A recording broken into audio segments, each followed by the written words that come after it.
Hi, and welcome to A Cup of Tea with Steve, and a happy 2022 to you. And I hope you had a great Christmas. It's been a really difficult year for everyone, particularly in the entertainment industry. It's been appalling. So many people I know have been left homeless. And my guest today is Richard Black. He's a presenter, but he's also a property developer, and he's going to be giving us some really good advice on if you are left homeless, if you're being bullied by LGBT neighbours, because as predicted, as we're going forward, we're also going back, and there's so many homophobic attacks, and people it's terrible. We go forward and then we come back. But anyway, welcome Richard Black. Hi, how are you? A very good day to you. I'm fine, thank you. How's your good self? Oh, it's really good. How was your Christmas? How was Christmas? Christmas was quite quiet at the moment. I think lockdown behaviours and that kind of thing. It was just myself, my husband, Steve, and his mother, Jean, who's lovely. She lives close by. So it's just the three of us and our two beagles. Oh, so it's all very, very quiet and quite close-knit. Richard, how long have you been with your husband? Oh, it's coming up 10 years this year. 10 years? Yeah, it's epic, isn't it? I know. I love great stories like that. I love that. That's practically 200 years in the gay world, isn't it, really? Well, absolutely. I know that like I say, that's an epic. Yeah, we met in, see, I always get told off because I forget the dates. And I don't, I just deliberately kind of pretend I've forgotten them because it frustrates him. We met in April 2012. Yeah. We were married by May 2013. Oh, nice. But I think we've been about the block a bit, so to speak, with long-term relationships. And I think when you get to our age, you kind of realise actually, you know, when to go for it. Yeah, absolutely. Yes. It was such a nice thing. Yeah. Well, Richard, you're multi-talented, presenter, research, but one of the main things that you do is property. Absolutely. And you know, there's so much on the telly at the moment and the news. We had Dusty O, one of Britain's famous drag queens who's turned artist, David Hodge, on talking about the fact that he moved into a lovely home, and next thing you know, he was being terrorized because he was gay. And the perpetrator is actually in prison now, which is not the first story I've read this year. There's others in the paper. Another woman's been put in prison for it. But I mean, when you have the neighbors from hell that are homophobic, is there anything you can actually do? I've been through a similar situation. We've been through a similar situation. And first of all, for anybody in that situation, you have my unending sympathy, because you're quite right to ask the question. It's what on earth do I do? We were in a situation where we too moved into our dream home. And I'd rather not say where it was or identify the area. And over time, I mean, we first moved in and had to do a lot of renovations. It was a complete refurbishment from top to bottom. And re-roofing, rewiring, the whole lot. And there were comments made. What I must just stress, Steve, is that in comparison to the other stories you've had, which were quite what I would call overt homophobia, where maybe some direct abuse to someone's face was made, we experienced it in a completely different way. We experienced what I would call covert homophobia, where certain things were said in certain conversations to other people, but not to us.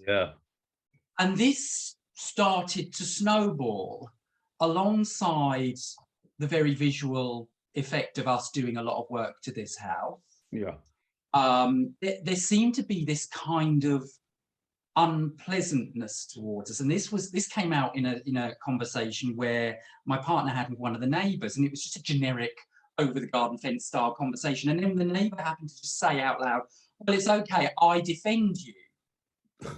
and Steve turned to him and said, defend us about what are you talking about? And then of course he started to backpedal, and And over time, all of these pieces of jigsaw started to fall together. I started to notice people were very different towards me in the village.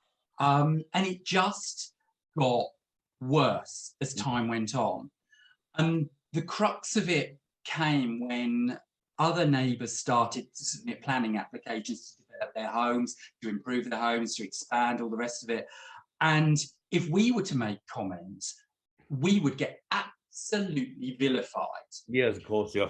Yeah. But if I mean, you know, the other neighbours would be, you can't do that, you can't say that, and it's like, well, I don't want your window looking into my back garden, kind of thing, generic stuff. And then if we were to ever submit a planning application, which we did, we got absolutely hammered with objections and really nasty statements made on the public portal of the local planning authority, which I complained to the planning office and said that you can't publish this stuff. This is unreasonable. It culminated in the fact that one day, Steve and I had been to an Adele concert at the O2, and I got home. There was dead rats on the lawn. There was the wheelie bins turned over, and the house had been daubed with black paint. Oh, that was how grotesque it was. So at that point, we decided the house had broken. Did you go to the police at that point? At that point, we did. Did you find the police? Because that's what I'm asking, you know, can you go to the police and say, look, my neighbours are homophobic and giving me a hard time? Is there anything to protect the LGBT? I think in that, and my advice to anybody is measure your situation very, very carefully. We had decided to sell and get out of this house, even though it was supposed to be our forever home. I make no secret about that. It had broken. Yeah. We'd even gone through the first stage of the adoption process and decided to call time on it because we could not bring up a child in this environment. So unpleasant. And so we decided, I reported the criminal damage incidents to the police, and the police, actually I have to say, when I rung that night, they were there within 6 minutes, and they were superb. And the sergeant that evening had said to me, I'm going to have to report this as a homophobic crime because I've never seen anything like this to anybody else in this entire area. That's horrible. And I actually said, no, don't, because the trouble is all you then do is you publish the fact that two gays have been attacked. Yeah, and I don't want to bring attention to this because which is a very sad situation, Rich, if you think about it. Because what you're saying there is, I'm too frightened to say it because I'm gay, and other homophobes might come after you. It's not quite. All you do is shine a light on yourself a little bit more. Yeah. And I didn't want that because I knew we were going to sell this house, and I didn't want to attract the fact that there had been crimes committed there because all of that has to be disclosed. And I'd said to the sergeant, please don't, because I know that all crimes in the parish, in this area, get reported to parish and local councils, and they get talked about in parish council meetings. And my fear was that actually somebody on one of these small parish councils would know somebody that knew somebody that probably carried it out. And I said, I don't want to draw attention to it. These people are stupid and naive, and they'll draw attention to themselves eventually. Yeah, of course. So we moved from there. But what I would do if I was subjected to it again is, yes, go straight to the police, in all fairness, and ask for some considered reporting if it has to be logged, because again, you don't want to, hey everybody, this is me, I've been attacked. I know. We just have the problem why people get away with things. But so, Rich, we're gonna have to move on a bit. Of course, sorry. But no, it's fantastic. But you know, property usually is a safe investment, but there's loads of people that have lost all their money due to cladding in the building. And people know what cladding is. Would you explain it? Because you probably know better. They've lost. What can people do?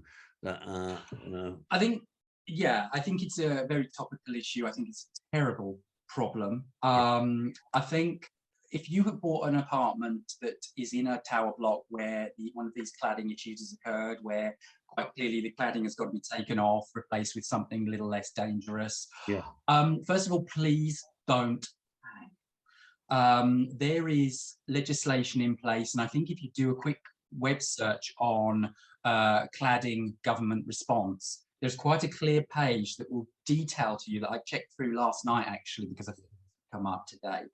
that shows that there is government money available to support you and your building and your neighbours in replacing, in sustaining the costs of the replacement. Yeah. Okay. As far as I understand it, and I didn't read the full legislation, you shouldn't be exposed to any more than £50 per month in costs Right. replacing Yes. the work to your house. Okay.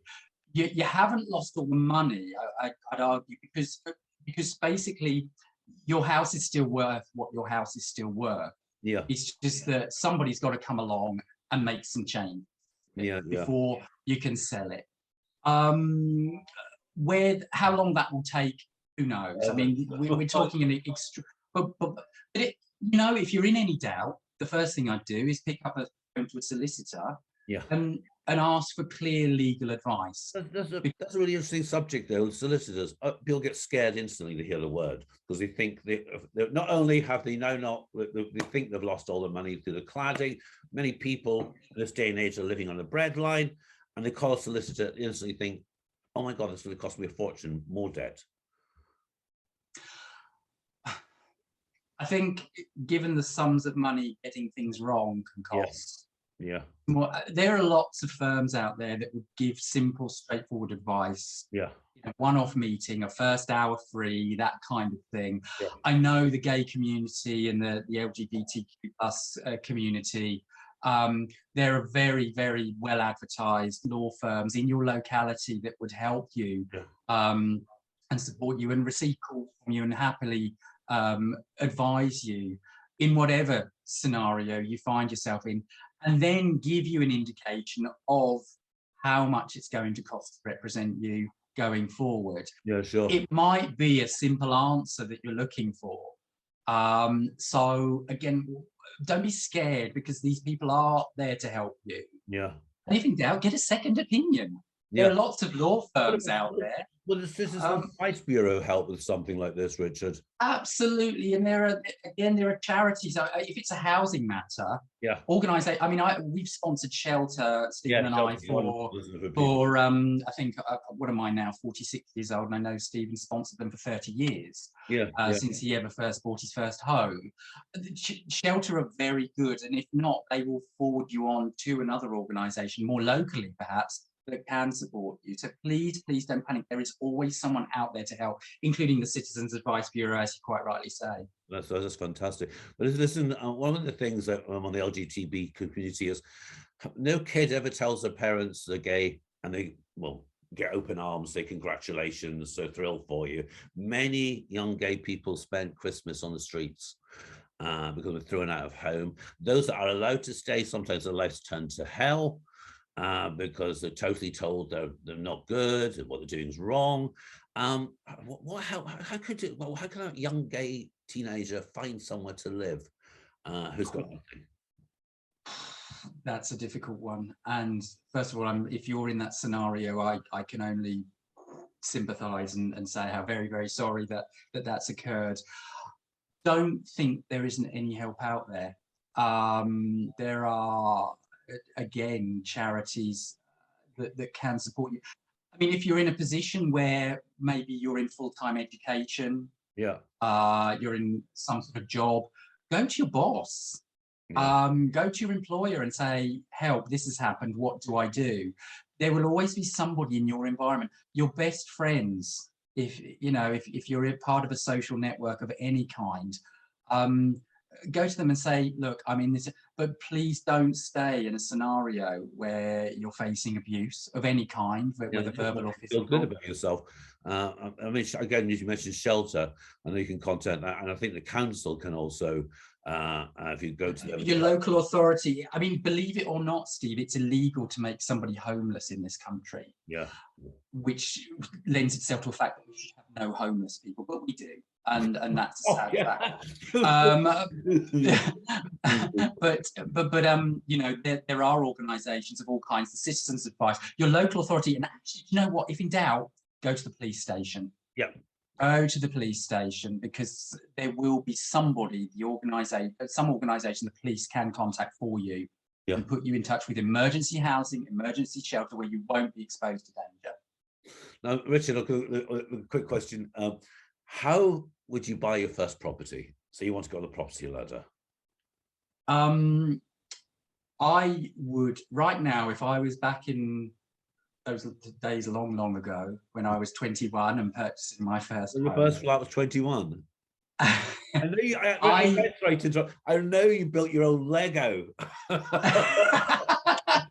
I always loved houses. I loved building. I built entire towns. My mum and dad didn't have a dining room when we were kids. They had just this Lego play centre. The table just got completely swamped with Lego.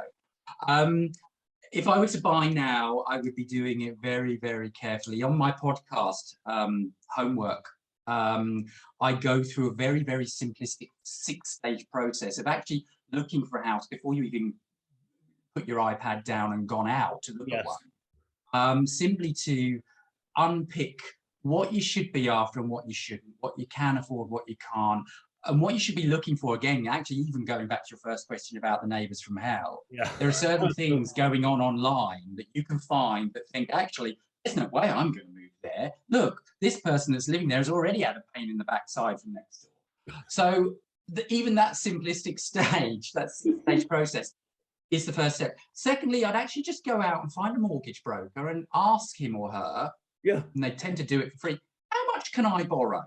Of course. My earnings. Tell me. Because again, that will give you a guide as to what can I buy? What is in my realm? I mean, my first house, I make no secret, I did not sleep first night because actually I'd had back then a £40,000 mortgage on a house that I'd just put for £41,000. It's an extraordinary sum of money, and I don't mind telling you, I even managed to talk the solicitor acting for me in the purchase to use the cash back that I was getting on the mortgage as part of my deposit. I had no money, Steve. And now look, I must stress, buying a house is not like buying a coat or a new pair of shoes. Take it seriously. Be very, very cautious. Take it slowly. Don't feel rushed into it. This is a big, big decision. And make sure you've got people around you, whether it's a relative or a good solicitor, to advise you on, should I be putting up with this or actually, no, should we walk away? There was a really interesting fact you came in there about the neighbours. I was about to buy a flat, and there was what I thought was an interior designer across the road, across the from me, and I started asking him about the building. It turned out to be the neighbour, who then told me every detail of every neighbour in the building, who was awful, and I thought, oh my God, imagine living next to that. Absolutely, yeah, because you can bet you'll get. You can bet your bottom dollar your dirty linen's going to be aired around the hallways. Definitely. It's been a terrible time for the entertainment industry and all sorts of businesses. Many people have lost their jobs and left in debt. They've got so behind on rent, mortgages, and particularly a lot of actors don't earn enough to get able to buy a flat. But then all of a sudden they get eviction notices. What can be done to protect them? First things first, I'm a landlord. I make no secret. I'm a wild and crazy landlord. I haven't got thousands of houses or anything like that. I'm not one of that sort of landlord. But the first thing I've always said to tenants of any kind is, talk to me. Don't find yourself unemployed and stop paying and just disappear into the silent abyss and think I won't notice. First thing, if you are facing problems of any kind, financial, relationship, talk to your landlord. The last thing a landlord wants is an empty house, believe me, or an empty property, because to them it's useless. It's, they don't want to go through this expensive, long process of kicking you out. It's not what I personally as a landlord want. Okay, and I know I speak for other landlords. We don't want that. I would rather my tenant come to me, or a tenant come to me and say, Richard, I've lost my job, or I've been made redundant, COVID, whatever, the company's shut, can I make a reduced payment? And I would happily say yes, because to a businessman like me, going through the legal process of evicting someone is vile. And it's something you really, nobody wins. Yeah, of Okay? course, yeah. So if you are in a situation where you're likely to get evicted, you've first of all allowed it to get quite bad. And I would again approach the landlord and say, look, you know, again, going back to my earlier point, it's illegal to make someone homeless in the UK right now. So if you've gone down the legal process so far that you've got bailiffs tapping on the door saying, come on, look, you're out, like we see on those TV shows, Yeah. things have been allowed to get very bad, and it could have been prevented. My motto is prevention is better than cure. Yeah. Don't let it get that bad. Oh, listen, so moving on to, so luckily in this day and age, we LGBTQ people can get married, and of course they're buying houses together. How would you protect, when you go into a marriage, you buy a house together, how can you protect your share or your finance? I think it's a test of your relationship. Again, if you're in any doubt, go and seek some direct advice from a family lawyer. Yeah. The laws for gay people and trans and bisexual people are no different to that of a heterosexual couple in marriage now, Yeah. as far as I'm aware. I think property is something that should be taught at an early age. I think Definitely. it's really important. How would you get your kids without turning them into sort of what would you call people that money is the most important thing to them? But how do you teach kids about property? I think all financial matters should be taught in school. I think, and I obviously I don't know what the national curriculum looks like, but it may well be at the moment to some degree. I think I was incredibly lucky that my dad was the manager of a building society, so I was brought up with mortgages and savings and things, and it was just, all the time. But I know other people aren't like that, and I think we should teach it in school. Yeah. And I really do think even at A-level stage, I can remember, like I said earlier, being completely launched into blind panic when I was applying for my first mortgage, even though I'd grown up with it. I'd always expected to buy my first house. Now it would be very different, because the sums of money people are being expected to borrow are extraordinary. So I think it should be taught in schools. I think you should open your eyes to it, actually, and take advice from people in these banks and building societies that are there to advise you. And what's your wishes for 2022? My wishes are, for me personally, I'd like to get abroad on the holidays I've booked desperately. I want everybody to, again, release themselves from the anxiety that the last couple of years has caused. I'm kind of tired of feeling like I'm cooped up. And I would want to wish everybody every success. If you only regret the things you don't do. So if you're on the cusp of making a big decision in 2022, just, what, life's too short. Go out and do it. Who cares anymore? Richard, it's fantastic having you on. It's great to have some such great advice to start the year off, because there are so many people struggling. I think you've been a great help. Thank you ever so much, and I hope we have you on again.